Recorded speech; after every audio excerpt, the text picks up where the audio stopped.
Still today, within 6 months, 680 suicides. So it's a disaster. It's a complete disaster, yes. All these technologies, either it is GM or biotechnology, they are actually making the farmers completely dependent on the market. Because not only that you have to pay more for the seed procurement, but you have to fertilize. And this very claim that no spraying is required, no pesticide required, is also false. When Monsanto claims in advertising that GM crops are adapted for small farmers, what do you think it's? Our experience shows that it is completely false. It's completely false. It's a lie.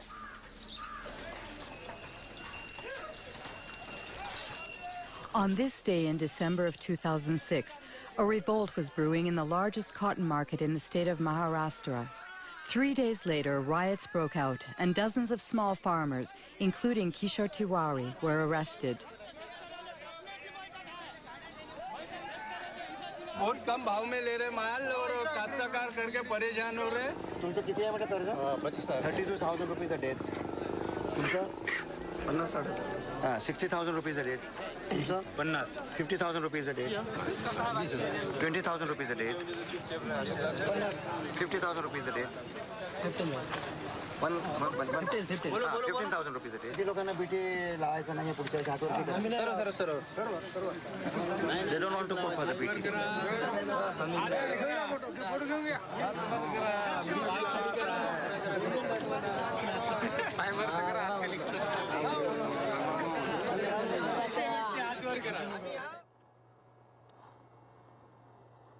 Seeds of Suicide is the title of a book by physicist Vandana Shiva. She won the Alternative Nobel Prize and heads the Navdana organization, which aims to conserve traditional seeds.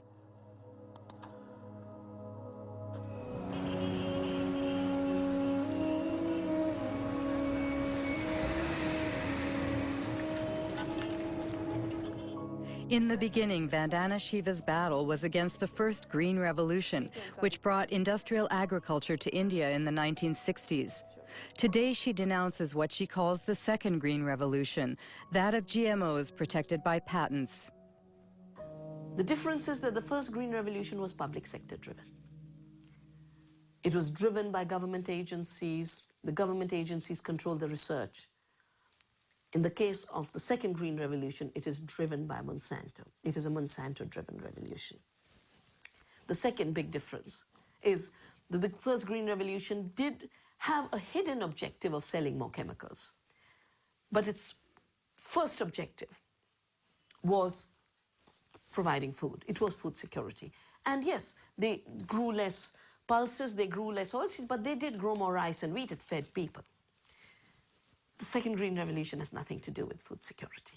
It's not about food security. It is about returns to Monsanto's profits. That's all it is about. They've always said genetic engineering is the way to get to patenting, but patenting is the real aim. If you look at Monsanto's research agenda, they are testing at this point something like 20 crops with BT genes in them. There's nothing they're leaving untouched. The mustard, the okra, the brinjal, the rice, the cauliflower. Once they have established the norm that seed can be owned as their property, royalties can be collected, we will depend on them for every seed we grow, of every crop we grow. If they control seed, they control food, they know it, it's strategic, it's more powerful than bombs, it's more powerful than guns. This is the best way to control the populations of the world. Monsanto responds to Ms. Shiva's persuasive argument by brandishing its pledge: integrity, dialogue, transparency, and sharing. We want to participate constructively in the process by which societies around the world try to develop good answers to those questions. Are the products going to be safe for the environment? How are they going to affect biodiversity? How are they going to affect other plants and insects and birds? What about outcrossing of genes? What happens if genes do outcross into wild species? To me, that means, among other things, listening carefully, and respectfully to all points of view. Despite Robert Shapiro's placid demeanor, he has just touched on a subject that greatly troubles GMO opponents: transgenic contamination, which Monsanto prefers to call an adventitious presence that's part of the natural order.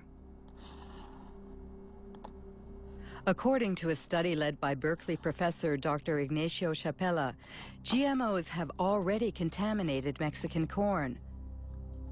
But when the scientific journal Nature published the study's findings, it triggered a violent controversy.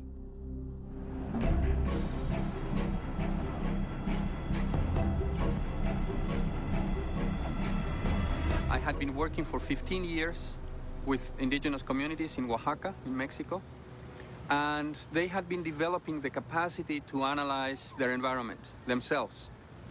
One of my students went to try and train people to detect transgenics. We brought with ourselves a positive control.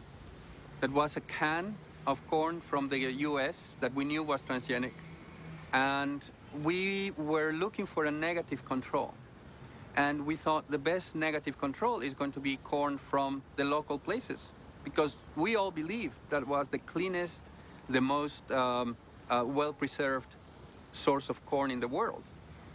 So the surprise came when we looked at these samples and we discovered that the samples that we all believed would be non-transgenic had already transgenic DNA within them. It was a very big surprise for us to discover that these land races of corn that were kept by people locally and supposedly maintained over 10,000 years had already been reached by transgenic contamination, mostly from the US.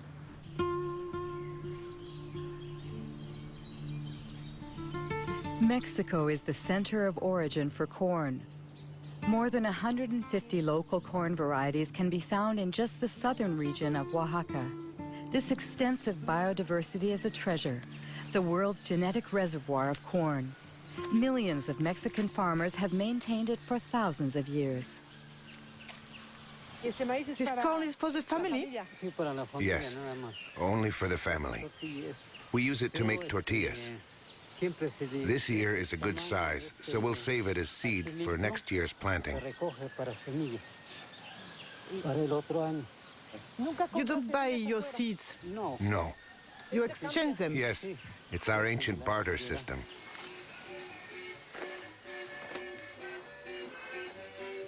To preserve its corn's diversity, Mexico has banned genetically modified crops. However, due to the NAFTA free trade agreement it signed with the United States and Canada, Mexico cannot stop the massive importation of American corn, 40% of which is genetically modified. This industrial corn, as it's called in Mexico, is highly subsidized by the U.S. government. So on local markets, it costs half as much as traditional Mexican corn.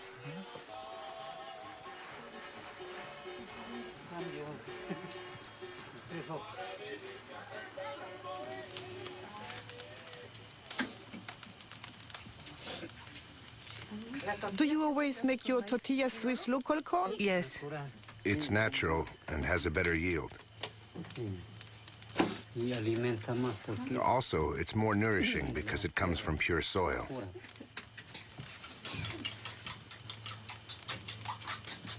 That's blue corn. In the past, my ancestors only planted this kind of corn. Today, we maintain it as well.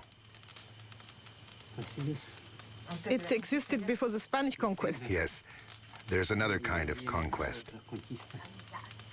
What's the new conquest? It's the transgenic conquest that wants to destroy everything by making local corn disappear so that their industrial corn can dominate. If they succeed, we'll be dependent on multinationals. We'll be forced to buy the fertilizer and insecticides they sell, because without them, their corn won't grow. Whereas the local corn grows very well without fertilizer or herbicide. Look at it. It's very beautiful.